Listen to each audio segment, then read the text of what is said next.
Well, Canada is taking the lead when it comes to boosting energy production. They have plans in the works for a $5 billion expansion of its Trans Mountain pipeline. Now, that would triple their capacity to move oil to Canada's west coast. It's hoped the venture will allow them to expand business with Asia. Meanwhile, plans for the U.S. Keystone Pipeline not going anywhere, at least for now. So let's take a look at the project Canada is embarking on. Currently, the Keystone Pipeline stems from Canada and goes from the city of Hardisty in Alberta through Steel City and then splits in half, taking oil to Cushing, Oklahoma, as well as Patoka, Indiana. Now, here is the proposed plan for extensions to that pipeline. This plan is currently on hiatus since the U.S. State Department ordered a review of possible alternative routes to avoid the environmentally sensitive Sandhill regions of Nebraska. Instead, the Kinder Morgan Pipeline Company is planning to build $5 billion to nearly triple the capacity of its Trans Mountain pipeline, like I said earlier, that carries crude oil from Alberta oil sands to tankers in Vancouver. So, why is Canada able to pull it off, but the U.S. is stalled? To discuss this and more, I'm joined now by Ronald Bailey, author of the book Liberation Biology. Welcome to the show, Ronald. First, I want to start off by talking about the significance of this pipeline that Canada is embarking on and what it will give them the capacity to do. Well, what happened, as you pointed out, is that the United States decided to delay the building of the Keystone Pipeline down from Canada, from Alberta to the Gulf Coast of the United States. The Canadians went basically, well, fine then. We need a market for our oil sands, and we're going to go find that market. And if you don't want it, the rest of the world will. So we will now build a pipeline to Vancouver, to British Columbia, and start exporting oil sands oil abroad. And if you Americans don't want it, China will want it, India will want it, the rest of the world will want it. So it's kind of their way of saying, hey, we don't really need you. We can take our business elsewhere. Correct. But the reason why the pipeline here in the U.S. was kind of stalled, these environmental concerns, right. They have halted the project from going through. Do you think it's possible that there is too much power from environmental lobbyists?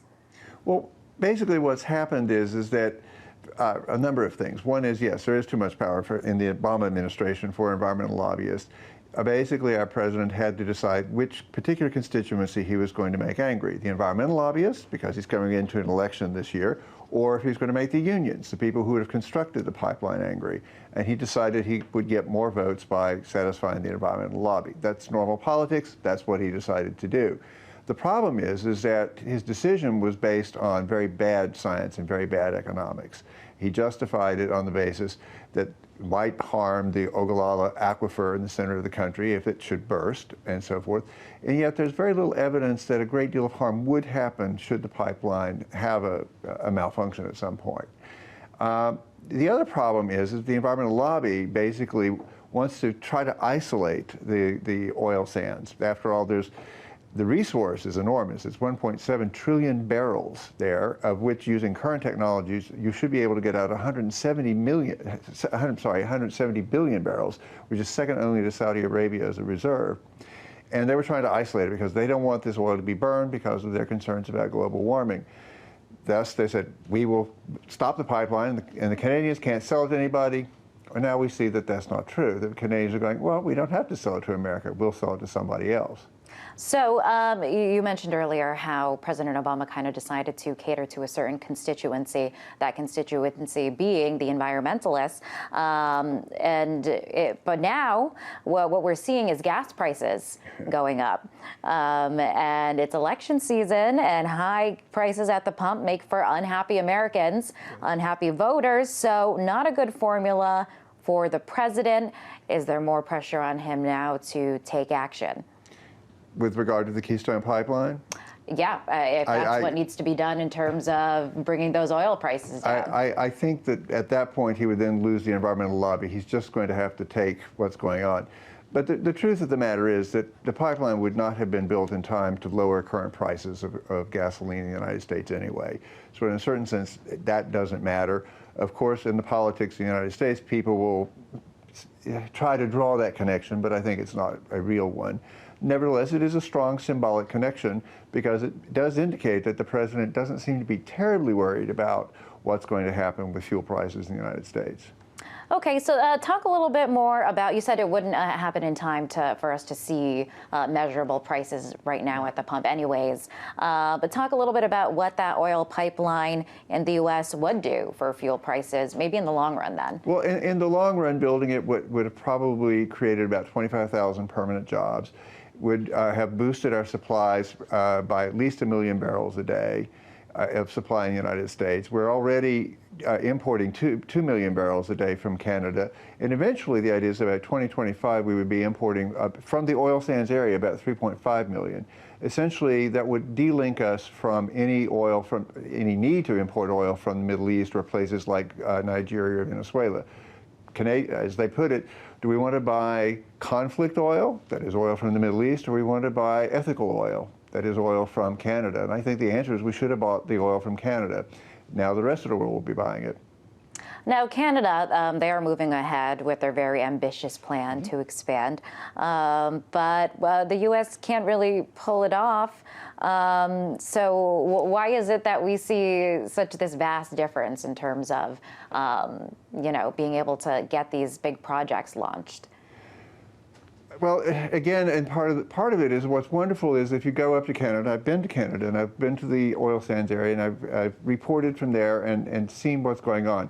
It's an amazingly complicated yet clean and environmentally sound operation. I mean, think about it this way. Canadians would produce oil in a much cleaner, better way than places like Saudi Arabia or Venezuela or Nigeria or Angola or any of the other places we might get oil. So if you're really worried about the state of the environment, where oil is being produced, you would really differentially want it to be produced in Canada.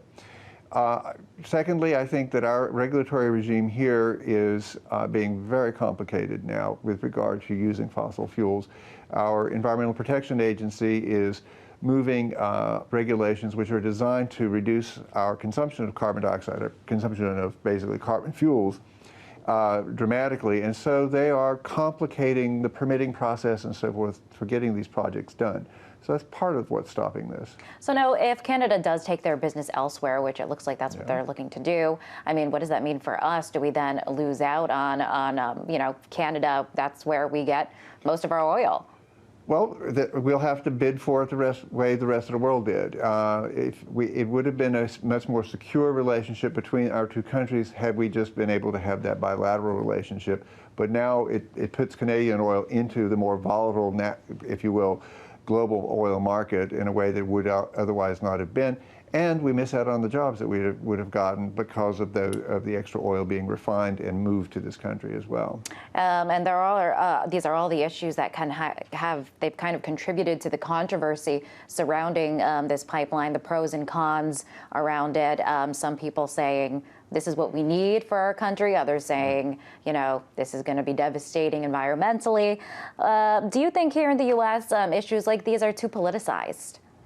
I agree that they're way too politicized. Part of what's happened in the United States is that we now pretend that our issues can be resolved through science, and that basically because we no longer believe much in our politicians, we don't believe much in our churchmen, we don't believe in our businessmen, basically we still believe in our scientists. What happens in these issues is we do politicize the science. In this particular case, the environmental community made all kinds of claims with regard to the environmental harms that would result from using these oil sands that are simply not scientifically backed up. But they had to make them in order to scare, if you will, certain parts of the population into opposing the pipeline.